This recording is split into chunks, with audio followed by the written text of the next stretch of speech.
에스겔 31장입니다. 에스겔 31장 11절 일단 밑줄 치고 가겠습니다. 그러므로 주 여호와께서 이와 같이 말씀하셨느니라. 그의 키가 크고 꼭대기가 구름으로 닿아서 높이 솟아났으므로 마음이 교만하였은즉 내가 여러 나라의 능한 자의 손에 넘겨줄지라. 그가 임의로 대우할 것은 내가 그의 악으로 말미암아 쫓아내었음이라. 자, 여기는 밑줄이라고 말씀을 드렸습니다. 이거는 9절에 보면 내가 그 가지를 많게 하여 모양이 아름답게 하였더니 하나님의 동산 에덴에 있는 모든 나무가 다 시기하였느니라. 나무 중에서 얼마나 아름다우면 에덴에 있는 나무들이 시기를 했겠어요? 그만큼 탁월하고 훌륭하게 만들었다. 나무를. 여기에서는 이제 어떤 상징적인 의미가 있는 것이죠. 이 나무는 뭐냐? 엄청난 나무는 뭐냐? 이 다니엘서에 가보면 이게 이제 느부갓네살이 하나님께서 이렇게 만들었다. 그렇게 이제 만들고 있는데 원래 3절에 가보면 31장이죠. 31장 3절에 보니까 볼지어다. 그러니까 여기 위에 보면 인자 너는 애굽의 바로 왕과 큰 무리 그 무리에게 이르기를 내 큰 위엄을 누구에게 비하랴 이렇게 돼 있으면서 볼지어다 아수르 사람은 가지가 아름답고 그들은 숲의 그늘 같으며 키가 크고 꼭대기가 구름에 닿은 레바논 백향목이었느니라. 그러니까 이 이야기는 지금 계속해서 누구에 대해서 하고 있는 거냐면 아수르에 대해서 이야기하고 있는 겁니다. 아수르 국가가 북이스라엘을 쳐버리죠. 북이스라엘이 타락하고 우상 숭배하고 그러므로 말미암아서 하나님께서는 아수르를 들어서 북이스라엘을 쳐버리십니다. 원래는 유대까지 치려고 했는데 유대 히스기야가 하나님 앞에 겸비함을 보이고 하나님 앞에 회개함으로 말미암아서 위기를 모면하게 됩니다. 하나님께서는 그 18만 5천 명을 천사를 통해서 죽이시죠. 그래서 그 엄청난 그 아수르의 군대가 국방력이 순식간에 약화되어 버리게 됩니다. 그때 지금 상황은 뭐예요? 그 아수르가 흥왕할 때는 뭐 메디아나 또 파사, 페르시아나 바벨론이나 다 그 아시리아에 다 굴복하고 또 복종할 수밖에 없는 그런 엄청난 강력한 국가가 아수르였습니다. 그 아수르를 애굽도 굉장히 두려워했고요. 그런데 이제 히스기야 때에 이게 뒤집히죠. 역사가 뒤집혀 버립니다. 그래서 아시리아가 힘을 잃고 그 바벨론이 그 아시리아를 침으로 말미암아 아수르를 침으로 말미암아 결국에 바벨론의 수종으로 아수르가 떨어지게 됩니다. 그 얘기하는 거예요. 지금 뭐 복잡하게 나갔습니다만 아수르가 얼마나 대단한 나라였느냐. 그 나라를 내가 황폐하게 만들었다. 그 나라를 지금 지리멸렬하게 만들었다. 애굽 너희들의 교만이 그 아수르가 그렇게 멸망한 이유는 교만 때문이었다. 근데 그들의 교만을 너희들이 보고 배워야 되는데 너희들 지금 그렇게 하지 못하고 있어. 너희들도 그렇게 될 거다라고 하는 메시지를 주시는 것이죠. 그래서 보면 그 항상 사람이 망하는 것은 교만 때문인 것 같아요. 10절에 보니까 마음이 교만하였은즉 그렇죠. 뭐 가진 게 없고 또 뭐 누릴 것도 없고 연약할 때는 교만할 게 별로 없는 것 같습니다. 그런데 이제 뭐 가진 것도 많고 또 사람들도 알아주고 힘도 생기고 그러면 어느 순간 교만해져 가지고 이루 말할 수 없는 결국에는 버림받는 그런 어리석음에 빠지는 것 같습니다.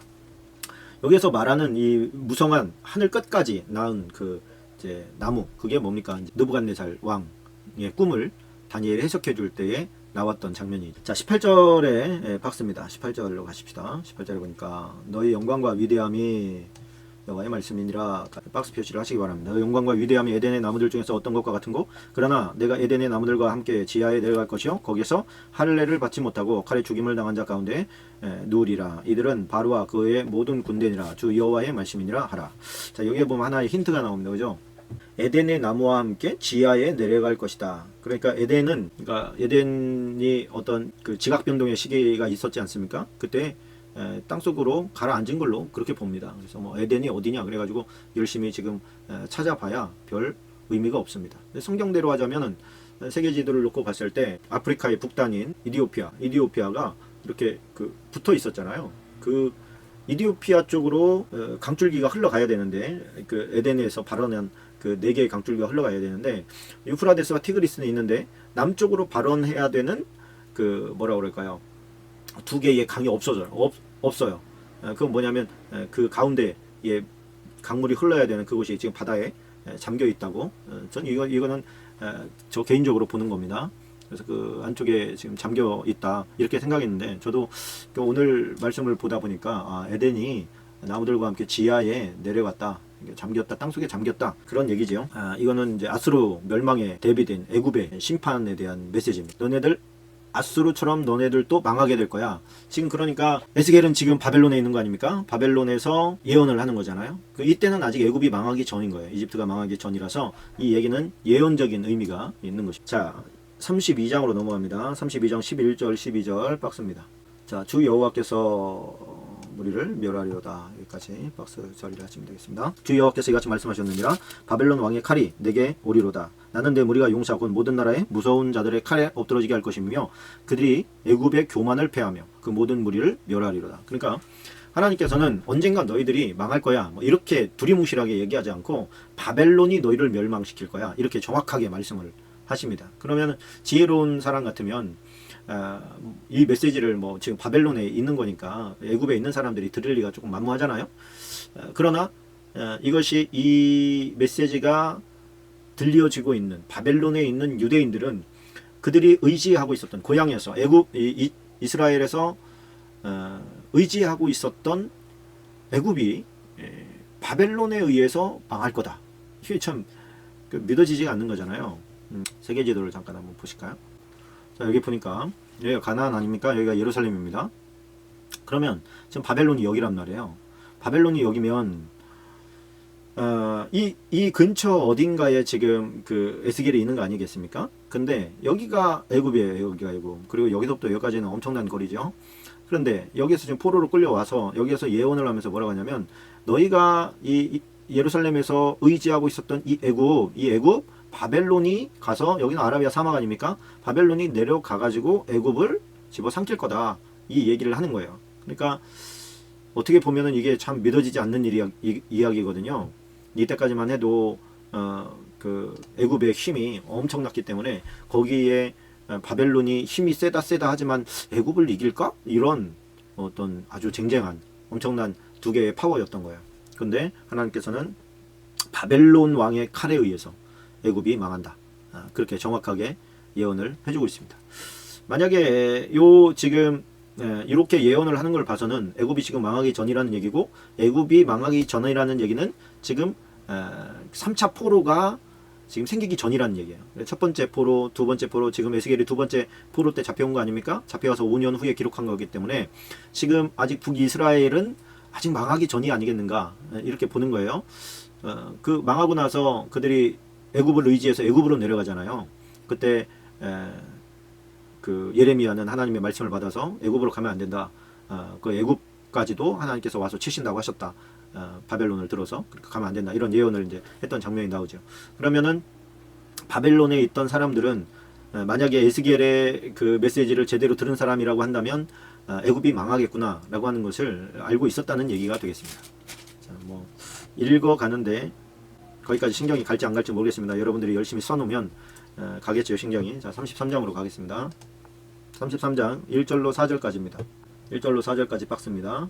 자, 여호와의 말씀이 내게 임하여 이르시되, 인자야 너는 내 민족에게 말하여 이르라. 가령 내가 칼을 한 땅에 임하게 한다 하자. 그 땅 백성이 자기들 가운데 하나를 택하여 파수꾼을 삼은 그 사람이 그 땅에 칼이 임함을 보고 나팔을 불어 백성에게 경고하되, 그들이 나팔 소리를 듣고도 정신 차리지 아니하므로 그 임하는 칼에 제거함을 당하면 그 피가 자기의 머리로 돌아갈 것이라. 자, 여기서 칼이 임한다는 것은 전쟁이 벌어진다는 뜻입니다. 전쟁이 벌어져요. 저쪽에서 지금 적들이 몰려오는 걸 보고 그 파수꾼이 해야 될 건 뭡니까? 나팔을 부는 거죠. 파수꾼이 나가서 싸우는 게 아니에요. 파수꾼은 주가라고 전쟁 나팔을 불어서 적들이 쳐들어오고 있다는 것을 알려주는 게 그게 파수꾼의 역할입니다. 그럼 전쟁 나팔을 막 불었어요. 불었는데 그 전쟁 나팔 소리가 들리네. 요즘으로 치면은 사이렌이 되겠죠. 얼마 전에 요즘같이 뭐 남과 북이 막 전쟁이 일어난다 안 일어난다 이런 아주 그런 얘기가 많이 있었지 않습니까? 얼마 전에 훈련을 했단 말이에요. 민방위 훈련을 했는데, 옛날에는 15일인가 그때 했는데 요즘에는 15일도 아닌가 봐요. 왔다 갔다 하는가 봐요. 근데 사이렌이 왱 하고 울렸어요. 그런데도 아무런 느낌이 없는 거예요. 이거는 그냥 가던 길 계속 가고 하던 일 하고 장사하는 사람 장사하고, 차는 뭐 멈췄는지 안 멈췄는지 잘 모르겠어요. 제가 차 운행하는 곳에 있지 않아서. 근데 제가 시장을 지나가고 있었는데 사이렌이 울렸음에도 불구하고 제가 어떤 긴장하는 기색이 전혀 없다는 것을 제가 알게 됐어요. 그건 뭐냐면 그 사이렌에 무감각해진 거예요. 그러니까 그런 일이 지금 벌어진 거죠. 전쟁 나팔을 불었는데 지금 전쟁이 소리가 들린다. 저쪽에 전쟁이 지금 일어났다. 적들이 오고 있다. 그래서 빨리 준비해라. 전쟁 준비해라. 그래서 나팔은 불었는데도 불구하고 그들이 준비하지 않으면 그 책임은 그들에게 있는 거다. 그러나 뒤쪽으로 가면 만약에 오는 걸 보고서 너 조금이라도 내가 더 빨리 도망가면 그 살아날 확률이 더 많을 거야. 그래가지고 먼저 네가 도망가잖아. 그래가지고 네가 불지 않았어. 그러면 그 사람들은 죽겠지. 그러나 너도 그 책임에서 벗어날 수 없어. 그래서 하나님께서 지금 이 33장에서 그 이야기 해주고 있는 겁니다. 이건 뭐냐면은 궁극적으로는 전도에 대해서 이야기하고 있는 거예요. 너 전도에 대해서 명확하게 예수 그리스도를 믿음으로 말미암아 구원을 받고 믿지 않으면 지옥에 간다는 거에 대해서 정확하게 경고를 해줘. 경고를 해줬는데도 불구하고 그가 믿지 않는 것은 그 사람 책임이야. 너도 책임이 없어. 믿지 않는 건 그 사람이니까. 그러나 네가 전해야 됨에도 불구하고 네가 이래저래 한 이유로 네가 전하지 않아서 그 사람이 지옥에 가게 되면 그 사람 지옥에 가. 그러나 너에게도 큰 책임이 있는 거야. 핏값은 너에게 물을 거야. 하나님께서 그렇게 경고하시는 것이죠. 자, 11절도 빡습니다. 11절. 너는 그들에게 말하라. 주 여호와의 말씀이니라. 나의 삶을 두고 맹세하노니 나는 악인이 죽는 것을 기뻐하지 아니하고 악인의 그 길에서 돌이켜 떠나 사는 것을 기뻐하느라. 이스라엘 족속아 돌이키라. 너희 악한 길에서 떠나라. 어찌 죽고자 하느냐 하셨다라. 저와 여러분은 지금 말씀들이 예언서에 보면 대부분 대동소이예요. 한 가지 맥락을 가지고 있다는 걸 알게 됩니다. 그 맥락은 뭐예요? 하나님께서 악인들이 회개하고 살기를 바라신다고 하는 하나님의 마음이 계속해서 지금 증거되고 있다는 거예요. 난 너희가 죽는 걸 원하지 않아. 내가 심판을 즐기는 신인 것 같냐? 그렇지 않다. 난 너희들이 회개하고 한 명이라도 구원받기를 원하기를 간절히 원한다. 그거에 대해서 계속해서 하나님께서 말씀하시고 계신 장면입니다. 자, 넘어가도록 하겠습니다. 16절 밑줄을 잠깐 치고 가십시다. 그가 본래 범한 모든 죄가 기억되지 아니하리니 그가 반드시 살리라. 이는 정의와 공의를 행하였음이라. 자, 이게 이제 회개한 죄인에 대해서는 하나님께서 그 사람에 대해서 책임을 묻지 않겠다. 그런 거예요. 책임을 묻지 않겠다. 그래서 심판을 당하고 지옥에 가는 것은 우리가 죄가 없기 때문이 죄가 많기 때문이 아니라 회개하지 않았기 때문에 내가 가는구나. 내가 심판을 당하고 지옥에 떨어지게 되는 거구나. 라고 하는 것에 대해서 하나님은 분명히 하고 있다는 거예요. 17절에 보면 또 재미난 표현이 나와요. 그래도 내 민족은 말하기를 주의 길이 바르지 아니하다 하는도다. 그러나 실상은 그들의 길이 바르지 아니하니. 우리가 하나님이 행하시는 역사, 또 하나님이 행하시는 심판, 이것을 보고 이것을 아유 하나님이 그러면 돼? 하나님이 이러면 돼? 하나님은 그럴 수 없는 거지. 하나님이 어떻게 그래? 라고 얘기하는 것은 하나 의미가 없다는 거예요. 우리가 생각할 때 그 누굽니까? 그 사두개인들이 부활을 믿지 않아가지고 오류에 빠지잖아요. 형제 7이 있었는데 첫째가 결혼했다가 이제 그 애가 없어서 없이 죽고, 그래서 둘째가 형수와 결혼해서 자고, 셋째도 그렇게 했는데 만약에 부활이 있다고 하면 그 형수가 어떻게 얼굴을 들고 사겠습니까? 누구랑 다 잤으니 누구랑 결혼합니까? 부활하면? 자, 이렇게 이제 딴지를 건 거예요. 그랬더니 하나님께서, 예수님께서 너희가 전혀 부활 이후의 것에 대해서 모르는구나. 부활하고 난 다음에는 천사들과 같다. 결혼하지 않는다. 이런 말씀을 주시잖아요. 거기에서 그들이 빠진 오류가 뭐예요? 그 하나님의 어떤 그 섭리가 잘못됐네. 이렇게 지금 주장하는 거예요. 뭐를 들어서 자기 머리를 가지고. 그렇기 때문에 부활 같은 건 일어나지 않아. 이런 메시지 아니겠습니까? 예수님께서 그런 거에 대해서 너희가 잘못하고 크게 오해했다. 그렇게 말씀하시는 것을 보지요. 뭐 하나님 앞에 가면 따져보겠다 이렇게 생각하는 사람들이 의외로 좀 있더라고요. 따질 기회가 아마 없겠지만 있다고 하더라도 어떻게 하나님의 공의 앞에서 내가 맞다고 할 수가 있겠어요. 돌아가는 걸 보면서 하나님 진짜 계시다면 그런 일은 일어나지 말았어야 되는 거 아닙니까? 난 그런 일이 일어나는 걸 보고 하나님이 없다고 생각했습니다. 그래서 내가 하나님께서 나를 지옥으로 보내는 것은 지금 그거는 옳지 않다고 생각합니다. 자, 이렇게 이제 얘기를 한다고 해보세요. 그러면 이거 그러냐? 네 말을 들어보니까 그게 맞는 것 같다. 너는 천국 가거라. 그렇게 안 하신단 말이에요. 하나님께서 정해주신 질서는 달라지지 않습니다. 그래서 우리가 철저하게 하나님 중심으로 뜻대로 살아야 된다라고 하는 거 기억하시기 바랍니다. 25절에 보면 이런 말씀이 있어요. 여기는 조금 밑줄을 좀 치고 가면 좋겠습니다. 그러므로 너는 그들에게 이르기를 주 여호와께서 이같이 말씀하시되 너희가 고기를 핏째 먹으며 너희 우상들에게 눈을 들으며 피를 흘리니 그 땅이 너희의 기업이 될까 보냐? 자, 기업이 안 된다 그런 뜻이죠. 이건 뭐냐면 하나님께서 하지 말라고 하는 어떤 그런 삶을 너희가 계속 고수하면서 내가 허락한 땅을 너희가 얻을 수 있을 것 같으냐? 이런 이제 하나님의 말씀인 거예요. 그러니까 여기서 우리가 얻어야 될 교훈은 뭐냐? 하나님이 싫어하는 일을 하면서 하나님의 축복을 받을 생각을 해서는 안 된다. 그런 거예요. 우리가 저 사람과 친하게 지내고 싶어요. 그런데 저 사람은 어떤 걸 좋아하고 어떤 걸 싫어해. 그걸 내가 알아. 근데 싫어하는 일만 골라서 하면서 싫다고 하는데도 나는 좋아. 그러면서 하면서 사이가 좋게 지낼 수는 없는 거죠. 하나님께도 마찬가지입니다. 하나님께서 하지 말라는 거 하면서 나는 그래도 하나님의 축복을 받고 싶어, 하나님과 친하고 싶어, 의미 없는 거죠. 그렇게 해서도 안 되는 것이고 그렇게 해봐야 소용도 없는 것입니다. 하나님과 친밀해지려면 하나님이 기뻐하는 일들을 해야 됩니다. 그래야 하나님과 친해지는 거예요. 하나님께서 싫어하시고 하지 말라고 하는 것을 하면서 내가 하나님과 친해지고 하나님의 축복을 받겠다, 이건 그런 일은 있을 수가 없는 것입니다. 자, 34장으로 넘어갑니다. 34장 1절로 4절까지입니다. 1절로 4절까지 보면, 자, 여호와의 말씀이 내게 임하여 이르시되 인자야 너는 이스라엘 목자들에게 예언하라. 그들 곧 목자들에게 예언하여 이르기를 주 여호와께서 이같이 말씀하시되 자기만 먹는 이스라엘 목자들은 화 있을진저 목자들이 양떼를 먹이는 것이 마땅하지 아니하냐. 너희가 살찐 양을 잡아 그 기름을 먹으며 그 털을 입되 양떼는 먹이지 아니하는도다. 너희가 그 연약한 자를 강하게 아니하며 병든 자를 고치지 아니하며 상한 자를 싸매주지 아니하며 쫓기는 자를 돌아오게 하지 아니하며 잃어버린 자를 찾지 아니하고 다만 포악으로 그것들을 다스렸도다. 뭐 여기는 박스지만 밑에 보면 또 목자가 없으므로 그것들이 흩어져서 모든 들짐승의 밥이 되었다. 그렇게 얘기합니다. 여기서의 목자라고 하는 것은 이스라엘에서 말씀을 받은 자들을 말하는 거예요. 이스라엘의 패망 원인이 피해갈 수 있는지 없는지는 그건 모르겠어요. 그러나 그들은 나팔을 불지 않은 이 파수꾼과 같은 거예요. 왜? 그들은 하나님의 말씀에 대해서 제대로 배우지 못했기 때문에 그렇습니다.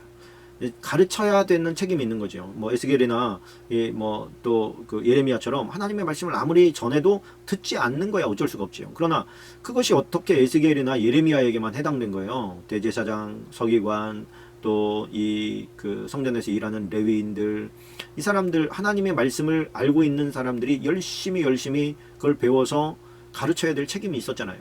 그걸 하지 못해가지고 결국에는 말씀이 없어서 엄한 짓하고 제대로 된 가르침을 받지 못하고 또 배우지 못해가지고 결국에는 우상에 미혹된 거 아니겠습니까? 물론 하나님의 말씀을 배우고도 미혹되는 사람들도 적지 않습니다. 알고 있지만 사단에 기뻐하는 일들을 하는 사람들도 많이 있죠. 그게 어떤 과도기적인 과정 가운데 있는지 아니면 그게 만약에 과도기라고 하더라도요, 만약에 지금 상황에서 하나님의 심판이 행해진다면 그 사람은 어떻게 되겠습니까? 그래서 끊을 것은 빨리 끊어버리고 버릴 것은 빨리 버려버리고 회개할 것은 지금 즉시 해야 되는 거예요. 어쨌든 이스라엘 목자들에 대해서 제대로 그들의 예루살렘, 예를 들어서 예루살렘 제사장들의 또 서기관들의 어떤 모습을 보면 이스라엘 백성들이 세금을 내고 또 11조를 가져오고 그래서 그들이 먹고 살아요. 그러나 하나님의 말씀을 그들에게 제대로 가르치지 못하고 그저 제사를 드리는 것으로 만족하는, 그러니까 그것이 하나님의 말씀이 그들의 삶에 젖어들도록 이끌어주지 못하고 그저 제사 드리면 됐다. 요즘으로 치면 그냥 예배 드렸으니까 돼. 나 주일 성수했으니까 괜찮아. 그 정도로 하나님께서 원하시는 게 아니거든요. 완전히 삶이 바뀌고 생활 패턴이 바뀌고 그러기를 하나님께서 원하시는데 뭐 자꾸만 타협을 하는 것이죠. 주일 예배만이라도 와. 이런 식으로. 그러나 그거 가지고 부족합니다. 그래서 8절에 보니까 이런 말씀을 하십니다. 주 여호와의 말씀에 내가 나의 삶을 두고 맹세하노라. 내 양떼가 노략거리가 되고 모든 들짐승의 밥이 된 것은 목자가 없기 때문이라. 여기서 목자라는 것은 참된 목자를 말하는 거예요. 내 목자들이 내 양을 찾지 아니하고 자기만 먹이고 내 양떼를 먹이지 아니하였도다.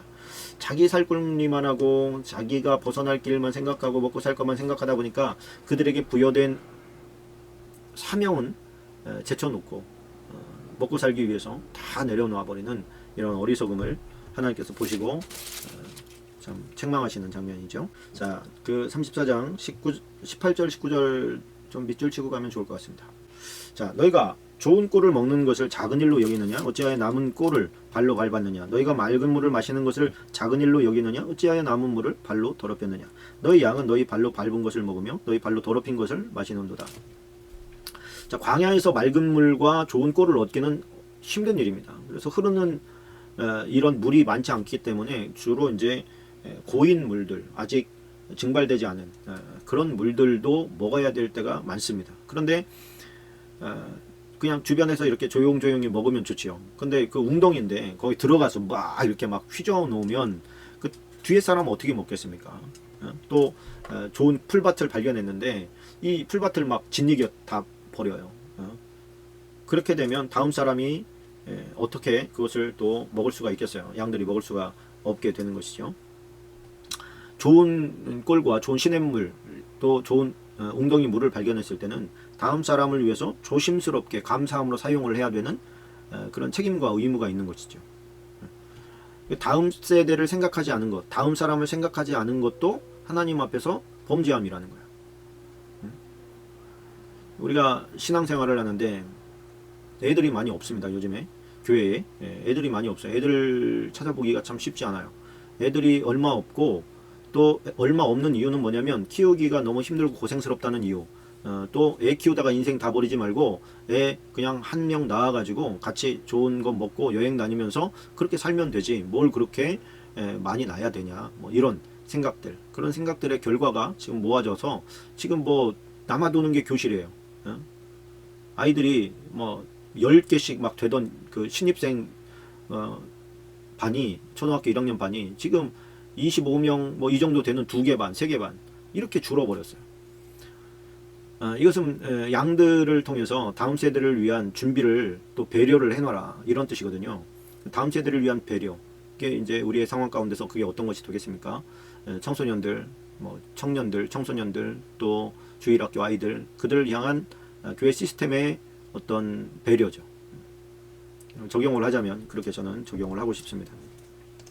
자, 35장으로 넘어갑니다. 35장 7절로 9절입니다. 7절로 9절까지 박수 처리하시면 됩니다. 내가 세일산이 황무지와 폐허가 되게 하여 그 위에 왕래하는 자를 다 끊을지라. 내가 그 죽임당한 자를 그 여러 산에서 채우되 칼에 죽임당한 자를 내 여러 외뿌리와 굴짝에 그 모든 시내에 엎드러지게 하고 너를 영원히 황폐하게 하여 내 성읍들에 다시는 거주하는 자가 없게 하리니 내가 여호와인 줄을 너희가 알리라. 자, 이 세일산이라고 하는 것은 에돔 지역에 있는 산을 말합니다. 그래서 에돔이 망한다는 뜻입니다. 에돔이 어디죠? 그 에돔이 누굽니까? 에돔 그 불다라고 하는 뜻 아닙니까? 그 야곱의 형 에서에게 준 땅, 그 땅도 역시 망하게 될 거다라고 하는 하나님의 준엄하신 메시지입니다. 예레미야처럼 그 주변국들이 망해갈 거다라고 하는 메시지를 지금 같이 에스겔도 선포하고 있는 거예요. 자, 36장 6절로 7절 맞습니다. 자, 그러므로 너는 이스라엘 땅에 대하여 예언하되 그 산들과 맷뿌리들과 시내들과 골짜기들에 관하여 이르기를 주 여호와께서 이같이 말씀하시기를 내가 내 질투와 내 분노로 말하였나니 이는 너희가 이방의 수치를 당하였음이라. 그러므로 주 여호와께서 이같이 말씀하시기를 내가 맹세하였은즉 너희 사방에 있는 이방인이 자신들의 수치를 반드시 당하리라. 자, 비웃는 이방인들 너희들 다 망하게 될 거다. 그 역시 계속되는 말씀입니다. 이스라엘이 벌받는 모습을 보면서 뒤에서 킥킥대고 웃는 모습이 있다면 바람직한 모습이 아니죠. 남들이 벌받는 모습을 보면서 반성하는 뜻이죠. 근데 이방인들 시각에 야, 하나님을 믿는 자들이 하나님으로부터 심판을 받는구나. 이거 참 되게 웃긴 일이다. 그러면서 비웃지. 너희들 그들보다 나아서 지금 그냥 두는 게 아니야. 너희들도 금방 수치를 당할 때가 와. 그러면서 또 책망하시는 장면이 나오게 됩니다. 자, 36장 24절로 27절까지 박습니다. 24절로 27절까지.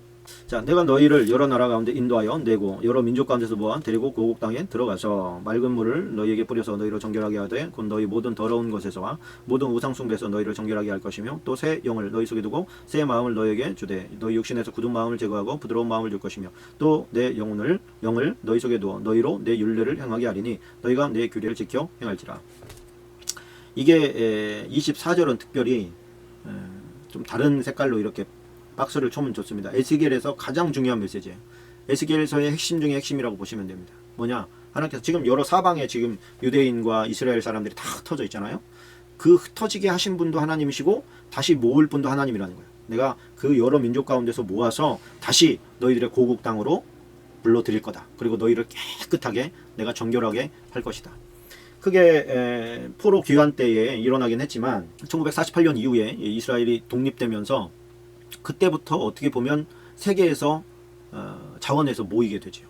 어떻게 보면 저는 그게 더 이 본문이 제시하는 그 목적에 가깝다 그렇게 보고 있습니다. 그때는 이제 성령께서 그들에게 와서 그 예루살렘 거민들에게 임하고 그때가 이제 예수님 시대 이후입니다. 예수님 부활 승천하시고 성령이 오셨을 때 그때 백성들의 마음이 많이 변하고 또 그 이방인들이 많이 돌아왔죠. 그래서 굳은 마음, 강팍한 마음들이 부드러운 마음으로 바뀌게 되면서 이제 어떤 전쟁과 전쟁의 어떤 이런 부딪힘이 아니라 짐으로 말미암아 썩어짐으로 말미암아 이기게 되는 그 미랄의 그런 영적인 강함이 이제 성령으로 말미암아 오게 됩니다. 어떻게 그렇게 됐어요? 죽음을 두려워하지 않음으로 말미암아 그런 일이 벌어지게 된 거죠. 자, 그렇게 하나님께서 너희를 다 이제 돌아오게 하고 장차 너희에게 다시 그 땅을 회복시킬 거고 또 성벽과 주민이 있게 할 거고 이런 이제 약속의 말씀을 주셔요. 그게 이제 37절에 가면 이런 말씀을 주십니다. 주 여호와께서 이같이 말씀하셨느니라. 그래도 자, 이게 참 너무 중요한 말씀이에요. 하나님께서 우리에게 모든 선한 일들을 행하실 뭐라 그럴까요? 그 의도와 계획을 가지고 있어요. 그래도 너희가 그게 이루어 주기를 내게 구하여야 한다. 이게 주님께서 우리에게 주시는 굉장히 중요한 말씀입니다. 그래도라고 하는 게 너무너무 중요하죠. 하나님의 계획하심이 있어요. 여러분들을 위해서 하나님께서 선한 길로 인도하시고 축복해 주실 계획이 있어요. 그렇다 할지라도 너희가 기도함으로 구하지 않으면 이루어지지 않을 거다. 너희가 그래도 기도하고 하나님 그 계획하심을 우리에게 이루어 주소서. 주님의 뜻이 우리에게 이루어 주소서. 그렇게 기도해야 그 기도가 성취될 거다. 기도라고 하는 것은 주님의 계획하심을 이루는 아주 중요한 수단이요 도구입니다. 이 수단과 도구를 우리가 가볍게 여겨서는 절대로 안 될 줄로 믿습니다. 자, 37장에 보면 이제 중요한 메시지들이 나옵니다. 부활에 관한 메시지가 나오는 것이죠. 자, 일단 이 부분에다가 몇 줄을 좀 치고 가시면 좋습니다. 뼈가 힘이 많고 아주 마른 그런 죽음의 골짜기를 보여주시는 것이죠. 그럼 하나님 질문해요. 야, 에스겔아, 이 뼈들이 살 수 있겠냐? 이렇게 물어보는 거예요. 이 뼈들이 살겠냐? 그랬더니 에스겔이 뭐라 그래요? 나 모릅니다. 이렇게 하지 않고 여호와께서 아시지 않습니까? 주님이 아시지요. 이렇게 말합니다. 그랬더니 그 여호와께서 뭐라고 합니까? 생기를 너희에게 들어가게 하리니 너희가 살아나리라. 이런 메시지를 주면서 선포하게 하는 거예요. 그랬더니 그 마른 뼈 위에 힘줄이 생기고 살을 입히고 가죽으로 덮고 생기를 넣게 되니까 그들이 나중에 군대가 되지요. 그 부활하게 되는 그 과정을 갖다가 이게 이제 그 나중에 신약 시대에 예수님이 오실 때쯤 일어나는 거 아니면 재림할 때 일어나는 거 아닙니까? 부활 사건이. 그때 어떤 식으로 부활이 이루어지는가. 물론 이거는 단순히 어떤 육체의 부활로만 생각할 게 아니에요. 우리가 부활할 때는 부활체라고 하는 제3의 형태를 입게 되는 겁니다. 그 제3의 형태는 어떤 모습에서 지어지느냐. 우리가 죽게 되면 어떻게 됩니까? 흙으로 돌아가지요. 그러면 흙으로 돌아간 사람은 부활을 못 입고 지금 여기에서 에스겔서에서 말하는 그 뼈라도 남아 있어야 부활되느냐 그런 얘기가 아니에요. 부활을 하게 되면 부활체가 될 때는 어떤 식으로 부활체가 되는가? 먼지에서부터 모이는 거죠. 뼈로 또 그 뼈 위에 살과 힘줄로 그 다음에 하나님의 생기가 들어감으로 말미암아 생명이 되는 역사가 다시 한번 일어나는 거예요. 그런데 그 부활체는 어떤 모습이죠? 육체의 장점과 영체의 장점을 모아놓은 거야. 육체의 한계가 있잖아요. 육체를 가졌을 때는. 근데 부활체는 육체의 한계가 없어요. 그 영체인 천사들이나 뭐 이런 것들은 또 육체의 어떤 한계를, 육체를 어떻게 제대로 느끼지 못하는 육체의 어떤, 육체보다는 영체가 훨씬 더 강력하지요. 그럼에도 불구하고 육체가 갖는 강력함도 있지요. 좋은 점도 있단 말이에요. 그런 부분에 대해서 두 개의 장점을 잘 모아놓은 예수님이 부활한 이유를, 부활했을 때 그 모습을 뭐라고 합니까? 부활의 첫 열매라고 그러거든요. 첫 열매라는 건 뭐예요? 두 번째, 세 번째 뒤에 따라오는 모든 열매가 그와 같이 맺어진다. 이런 게 첫 열매가 갖고 있는 의미예요. 그럼 우리도 예수님처럼 부활을 하는데 예수님이 부활하셨던 그 부활의 특징을 우리도 고스란히 갖게 된다는 거예요. 예수님이 시공간을 초월하시죠. 그렇죠? 그리고 문이 닫혀 있는데 그냥 통과해서 들어오시죠. 음식은 먹으시죠. 이런 것들이 또 공중으로 올라가시죠. 천사들이나 할 수 있는 것들을 육체를 가지고 계신 예수님도 다 하시더라. 하나님만 특별해서 하나님의 아들만 하는 게 아니고 우리가 나중에 이제 부활할 때의 모습을 이제 묘사를 해주는 거예요. 그런데 그때 부활하는 사람들의 특징이 있습니다. 특징이 14절인데 그 예수님의 영, 성령이 또 있어야, 우리 안에 성령님 계셔야, 뭐 예수님이라고 해도 다르지 않습니다. 세 분 같은 본질을 가지셨기 때문에 그분 내 영이 있어야 부활체가 될 수 있는 것은 당연한 것이죠. 내 안에 들어오신 성령님, 예수님 계셔야 그 사람이 부활체가 될 수 있는 겁니다. 하나님의 영이 있어야 살아날 수 있는 것이죠. 자, 38장으로 넘어갑니다. 자, 38장에 보면 이거는 조금 시간이 좀 오래 걸리겠습니다만 여러분들이 적을 게 아주 많습니다. 자, 일단 뭐 제가 설명할 수 있는 만큼 설명을 해보겠습니다. 자, 인자야, 너는 마국 땅에 있는, 자, 그러니까 여기에 이제 우리가 알고 있을 때 이제 마국 전쟁을 말하는 거예요. 최후에 있을 전쟁. 그것이 순서상으로 본다면 우리가 조금 전에 에스겔서 37장에서 부활 사건을 기록한 걸 읽었지 않습니까?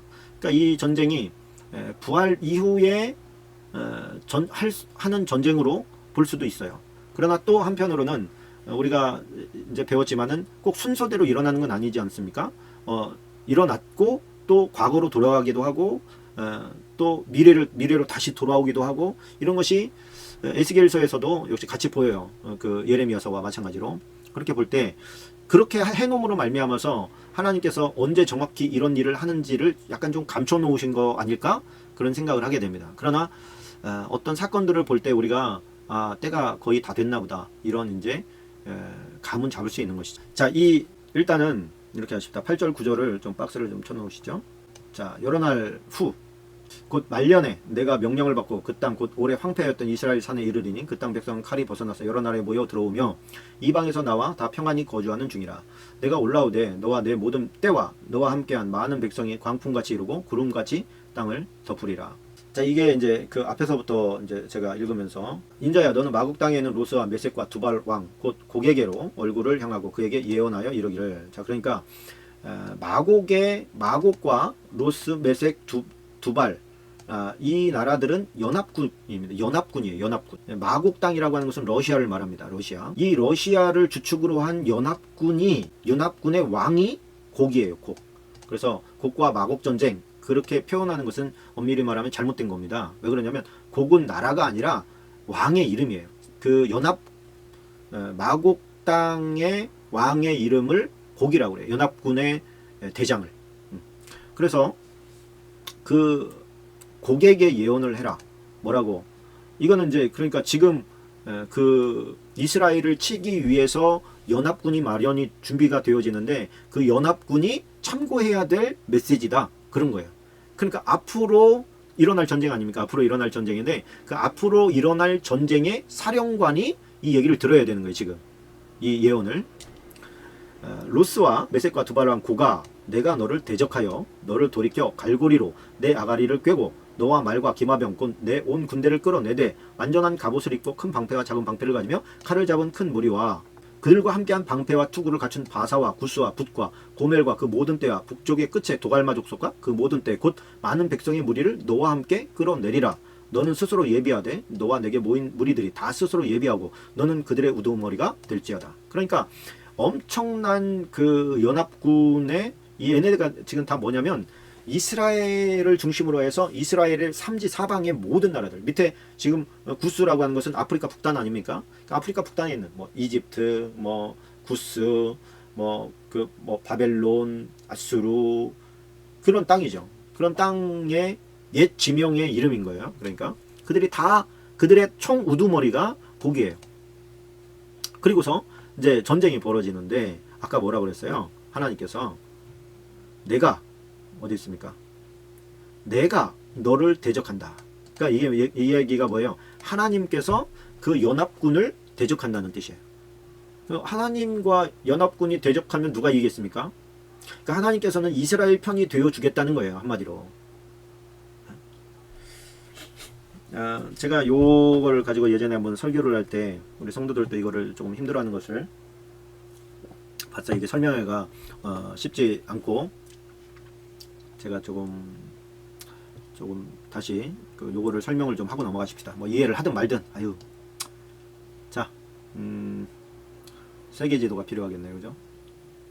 조금 중동지역이 확대된 모습으로 나왔으면 좋겠네요. 자, 제가 잠깐 사라지겠습니다. 자, 이게 왔다 갔다 하는 게 보이시죠? 자, 여기 보면 자, 여기가 그 러시아예요. 지금 러시아.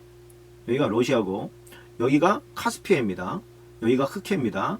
카스피해와 흑해예요. 자, 그리고 여기가 러시아고 그 밑에 그루지아라고 하는 나라가 있고요. 그 다음에 여기가 아제르바이잔입니다. 아르메니아가 있고요. 그 다음에 여기가 터키예요. 여기가 이란이죠. 자, 그리고 여기가 이라크, 시리아, 요르단, 이집트, 사우디 그렇게 됩니다. 자, 그러면 아까 제가 얘기했던 그것도 잠깐 설명하면 좋겠네요. 여기 지금 그 티그리스 강이 여기에 있고 유프라데스 강이 여기 있습니다. 그럼 여기쯤이 지금 뭐라는 얘기예요?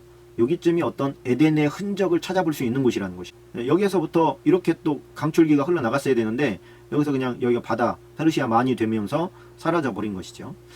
그건 그렇고, 자, 이제 이 러시아가 제가 생각할 때 이 마곡 땅, 이 러시아가 왜 여기까지 내려와서 이스라엘을 치겠는가? 이해가 안 되잖아요. 왜 러시아가 이스라엘을 칩니까? 자, 그런데 이게 지금 묘하게 지금 어떤 지금 사건이 지금 터졌습니까? 지금 이 사우디아라비아에서 나는 석유가 얼마나 지금 엄청난지 아시죠? 그게 어디에서 나왔느냐면 예루살렘 이 앞바다에서 나온 거야.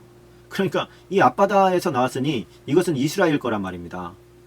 이 이스라엘 건데, 이게 앞으로 이게 정말 어마어마한 매장량이 여기에 있다 보니까 이게 세계인들의 배가 아파요. 지금 이 조그만 나라에서 이스라엘 세일 석유라고 하죠. 세일 석유가 2,500억 배럴, 2,500억 배럴이 이스라엘 바로 이 앞에 그 리바이어던 광구에서 나왔는데, 이게 석유뿐만이 아니라 천연가스도 어마어마한 양이 매장되어 있다는 것을 알게 됐습니다. 그래서 이 2000년 이후에 인류가 찾은 최대 규모의 천연가스, 그 엄청난 양의 천연가스가 매장되어 있다는 것을 알게 돼요. 이게 이제 전 세계에 이제 타전이 됐고, 여러분들도 이스라엘 뭐 석유 뭐 이렇게 지금 검색을 해보면 찾을 수 있을 겁니다.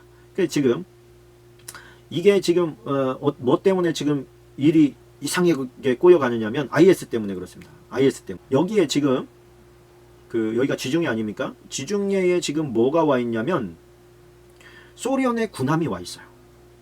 소련은 지금 여기인데 이 소련에 있던 군함이 여기에 와 있는 거예요.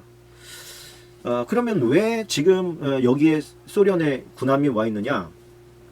옛날에 이제 IS 때문에 뭐 골치가 얼마나 아팠습니까?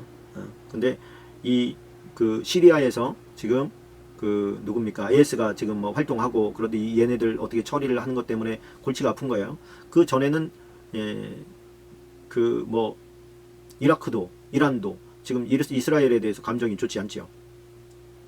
그러니까 이 무장단체 IS의 이 사람들의 그 목표는 뭐냐면 전 세계가 한 명의 칼리프, 그러니까 지도자라는 뜻이거든요. 이 칼리프가 이슬람 법을 샤리아라고 하는데, 이 이슬람 법인 샤리아로 온 세계를 다스리는 것, 그게 IS의 목표예요.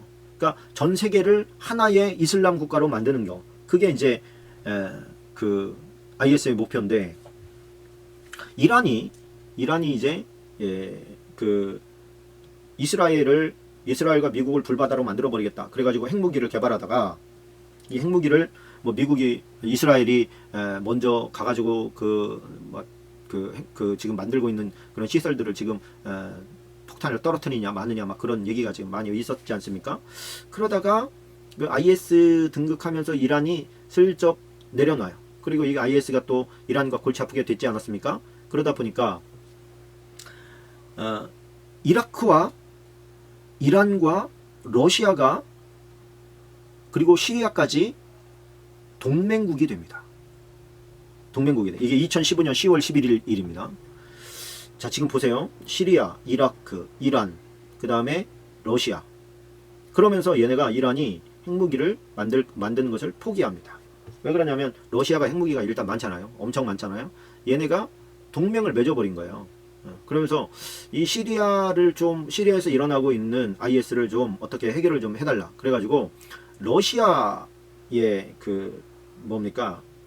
전투기 수호이 SU-24기가 얘네가 계속 이 시리아의 IS 기지들을 뭐 이렇게 요격한다 그래가지고 계속 왔다 갔다 한 거예요.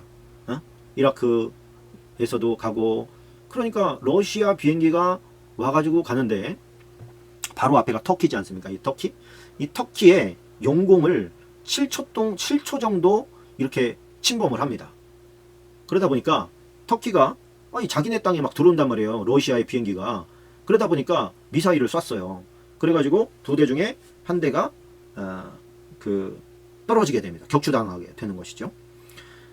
그랬더니 이제 지중해에서 공해상 있잖아요. 아무나 이제 사용할 수 있는 그 공해상에다가 러시아가 군함을 갖다가 떡하니 갔다는 거야. 나중에 이제 그 성경으로 보면 이 터키도 그 연합군과 같이 됩니다. 연합군과 이제 같은 군대로 싸우게 돼요. 이스라엘과.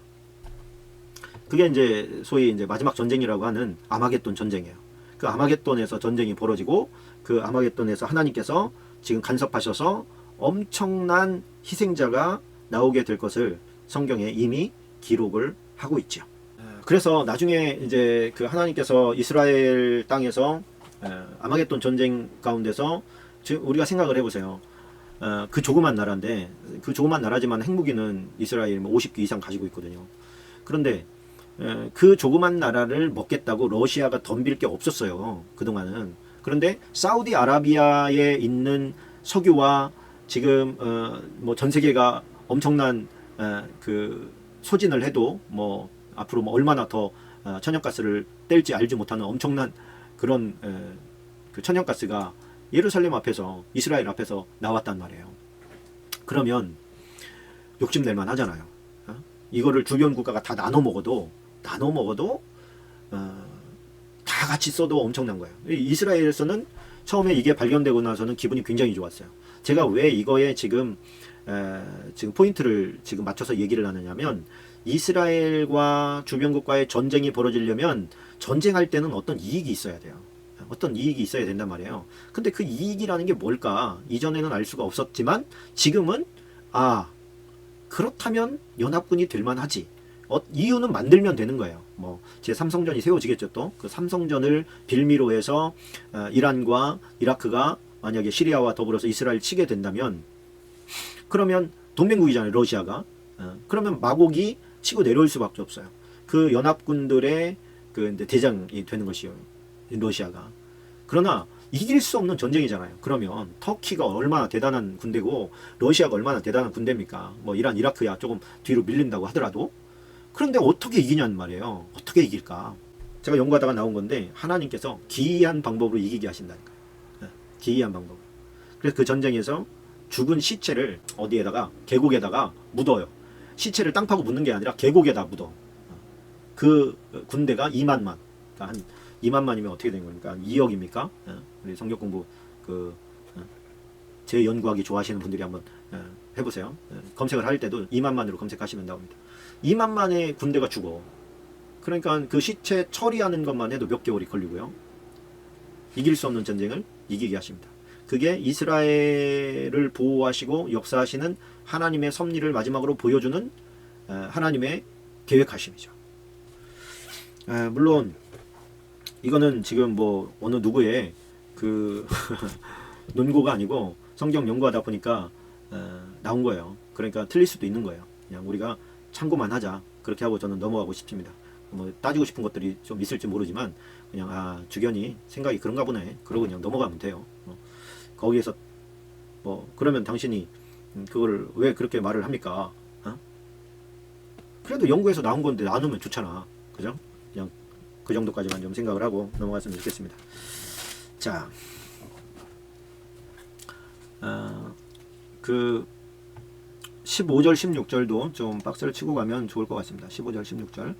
그때에 이스라엘을 칠 이제 군대들, 내가 내 고국 땅 북쪽 끝에서, 이 북쪽 끝이라는 게 뭐냐면 러시아예요. 이스라엘에서 아까 지도를 봤습니다만 그대로 북쪽으로 쭉 올라가면 거기에 러시아가 있어요.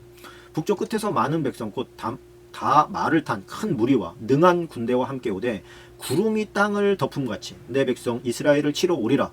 고가 끝날에 내가 너를 이끌어다가 내 땅을 치게 하리니 이는 내가 너로 말미암아 이방 사람의 눈 앞에서 내 거룩함을 나타내요. 그들이 다 나를 알게 하려 함이라. 자, 이 이야기가 뭐냐면 고가한테 지금 얘기하는 거예요. 그러니까 고가에게 얘기하긴 하지만 이스라엘 전체한테 얘기하는 것이죠. 그 엄청난 숫자가 이스라엘을 치게 만드시는 분도 하나님이시라는 거예요. 왜? 내 거룩함을 나타내려고. 내 거룩함이라는 게 뭐예요? 이스라엘 민족이 하나님을 신뢰하고 항복하지 않고 싸울 거라는 얘기예요.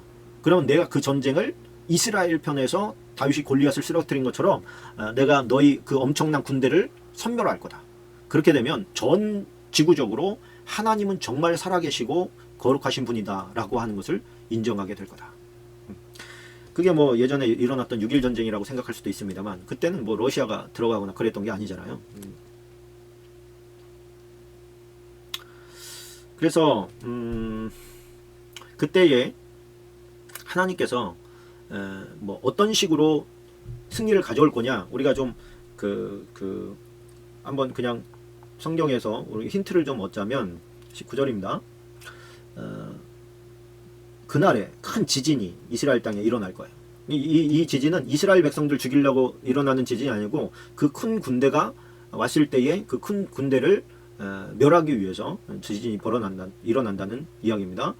그리고 그 지진 때문에 모든 사람들이 이제 떨고요. 산이 무너지고 절벽이 떨어지고 모든 성벽이 땅에 무너질 거예요. 여호와의 말씀에 내가 내 모든 산 중에서 그를 칠 칼을 부르니 그 사람이 칼로 그 형제를 칠 것이며, 이건 뭐냐면 지들끼리 막 전쟁도 일어난다. 지들끼리 싸움도 일어나. 연합군이다 보니까 또 내가 전염병과 피로 그를 심판하며 쏟아지는 폭우 그리고 큰 우박덩이 불과 유황으로 그와 그 모든 무리와 그와 함께 있는 많은 백성에게 비 내리듯 할 거다. 총체적 난관이죠. 그렇게 함으로 말미암아서 내가 여러 나라의 눈에, 지금으로 치면 세계 열방 가운데 내 위대함과 내 거룩함을 나타내어 나를 알게 하리니 내가 여호와인 줄을 그들이 알리. 여호와만 전지전능한 하나님이시니까 그런 역사가 벌어지는 거야. 6.1 전쟁 때도 우리가 깜짝 놀라지 않았습니까?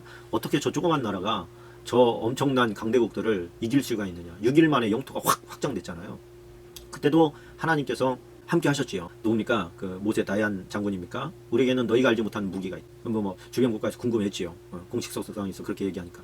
나중에 그 전쟁 끝나고 물어봤더니 그게 뭐였어요? 성경이었어요. 성경. 우리는 너네가 모르는 무기가 있는데 하나님의 말씀, 성경. 그들은 마지막 전쟁이 벌어진다고 할지라도 그 이스라엘 백성이 그 이제 엄청난 그런 석유 광산, 천연가스 광산이 나오면서 진짜 이제는 가만히 있어도 적과 꿀이 흘러 넘치겠구나 우리 땅에.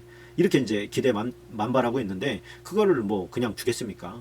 근데 또 이 사면이 다 적으로 둘러싸여 있어야 되는데 사실 지중해 쪽은 적이 없었거든요. 지중해다 보니까. 근데 그 지중해에 러시아의 군함이 딱 와 있으면서 러시아의 군함은 지금 터키가 니네가 말이야 우리의 자랑인 그 전투기를 쓰러뜨렸어. 그리고서 지금 억하심정으로 지금 와 있는, 걸게 하려고 와 있는 건데, 제가 볼 때는 그냥 겉으로 보는 어떤 이유고 사실은 지금 어떤 속으로는 거국적인 어떤 전쟁을 그들도 준비하고 있는 것이 아니냐. 왜? 이 조그만 나라가 갖기에는 너무 큰 지금 재산이 그들에게 있는 거예요. 우리나라에 지금 뭐 한 도만큼밖에 안 되는 이 작은 나라가 예를 들어서 초등학교 한 3, 4학년짜리 정도 애가 이따만한 다이아몬드를 가지고 있는 거예요 지금. 그러니 그거를 막 호시탐탐 노리려고 하지 않겠습니까?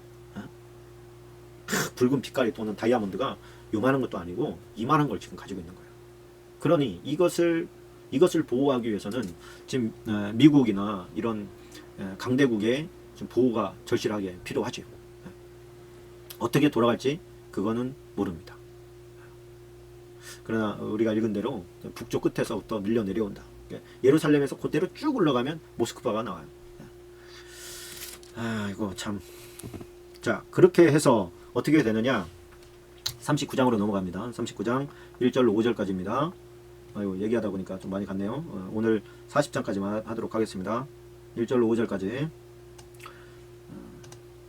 자, 그러므로 이제 너는 고객에 예언하여 이르기를 주 여호와께서 이같이 말씀하시되 루스와 메섹과 두발 왕 고가 내가 너를 대적하여 너를 돌이켜서 이끌고 북쪽 끝에서부터 나와서 이스라엘 산 위에 이르러 내 활을 쳐서 내 손에서 떨어뜨리고 내 화살을 내 오른손에서 떨어뜨리니 너와 내 모든 무리와 너와 함께 있는 백성이 다 이스라엘 산 위에 엎드러지리라. 내가 너를 각종 사나운 새와 들짐승에 넘겨 먹게 하리니 내가 빈들에 엎드러지리라. 이는 내가 말하였음이니라. 주 여호와의 말씀이니라. 그래서 이 이스라엘을 침략하는 지금 침략자들, 요즘 말로 하면은 러시아의 연합군, 그들이 지금 여호와의 능력으로 말미암아 멸망케 될 거다. 이건 우리가 이제는 맛볼 수 있는 예언이죠. 앞으로 전쟁이 벌어질 건데 이런 일이 벌어진다면 하나님의 말씀, 이 에스겔을 통해서 주셨던 말씀이 이루어진다는 뜻 아니겠습니까? 그대로. 그렇게 되면 우리의 마음이 어떻겠어요? 믿음에 더 확고해지겠죠. 아, 하나님의 말씀은 정말 틀림없구나. 이제까지 이루어졌던, 일어나고 또 성취되었던 모든 예언들도 다 성취되었어요. 근데 우리가 목도한 게 별로 없어. 과거에 예언했고 과거에 이루어진 것들이 대부분이기 때문에 그렇습니다. 그렇다면 지금 우리가 이제 앞으로 일어날 일을 우리가 목도하는 것이 남았다는 것은 어떻게 보면 굉장히 복된 일 아니겠습니까? 자, 11절도 밑줄 쳐놓고 가면 좋습니다. 그날에 내가 곡을 위하여 이스라엘 땅 곧 바다 동쪽 사람이 통행하는 골짜기를 매장지로 두리니 통행하던 길이 막힐 것이라. 사람이 거기에서 곡과 그 모든 무리를 매장하고 그 이름을 하몬곡의 골짜기라 일컬으리라. 자, 이스라엘 족속이 7달 동안 그들을 매장하여 그 땅을 정결케 할 것이라. 그러니까 7개월 동안 매장해야 된다. 7개월 동안. 하몬곡이라는 뭐냐면 곡의 무리들, 그런 뜻이죠. 곡의 무리들. 이걸 좀 러시아인들이 좀 읽어야 될 텐데. 자, 40장까지 하겠습니다. 40장 1절로 2절까지. 우리가 사로잡힌 지 25째 성이 함락한 후 14째 해 첫째 달 10째 날에 곧 그날에 여호와의 권능이 내게 임하여 나를 데리고 이스라엘 땅으로 가시되 하나님이 이상 중에 나를 데리고 이스라엘 땅에 이르러 나를 매우 높은 산 위에 내려놓으시는데 거기에서 나무로 향하여 성읍 형상 같은 것이 있더라. 자 이제부터 40장부터 48장까지는 이제 포로 시절에 보여주시는 새 성전, 그리고 과거의 모든 제사 제도에 대한 그런 기록들, 이런 것들도 기록이 되어 있습니다. 그래서 40장부터 보일 때는 이제 하나의 어떤 그 성전이 보이는데, 그 성전이 성전의 그 이제 뭐라 그럴까요? 디테일한 어떤 측량, 이런 것들에 대해서 이제 굉장히 많이 나옵니다.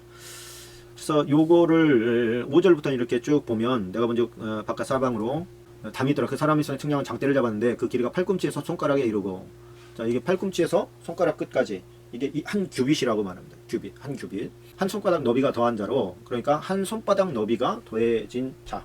그러니까 요만큼입니다. 그래서 여기 이만큼을 갖다가 보통 50cm 정도 됩니다. 요만큼이. 그 원래는 이만큼은 45cm 정도로 보고요. 한 마디가 더해지면 50cm. 저는 이 규빗을 갖다가 45cm로 보기도 하고 50cm로 보기도 해요. 그거 알 수가 없어. 지금은 그때 규빗을 쓰지 않으니까. 그런데 그냥 저는 개인적으로 계산하기 쉬우라고 50cm로 봅니다. 그 현대인의 성경을 제가 이렇게 지금 동쪽을 향한 문을 이렇게 봤더니 장대의 길이가 3.2m라고 기록이 되어 있고요.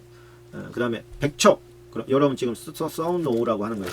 이런 식으로 성경을 볼 때 이제 뭐 그 정도 열심히 있으면 너무 좋겠습니다만, 내가 이거를 한번 종이에다가 한번 그려봐야지. 그리고서 그려본다든가, 아니면 그려진 게 이미 많이 있습니다. 인터넷을 보면. 그러니까 좀 참고만 하시라고. 백척은 52.5m예요. 50척은 26.3m, 25척은 13.1m, 그 다음에 20척은 10.5m. 아셨죠? 5척은 2.6m, 3척 폭은 1.6m, 2척은 1.1m, 6척은 3.2m, 7척은 3.7m입니다. 그래서 그 뭐 북쪽 향한 문, 남이 향한 문, 안뜰 남쪽 문, 안뜰 동쪽 문, 북쪽 문, 뭐 부속 건물들, 이것이 쭉 성전 문 현관, 이런 것들이 이제 나와 있는 게 40장까지 되겠습니다. 자, 오늘 여기까지 하고요. 다음 주 화요일 날 41장부터 나가도록 하겠습니다.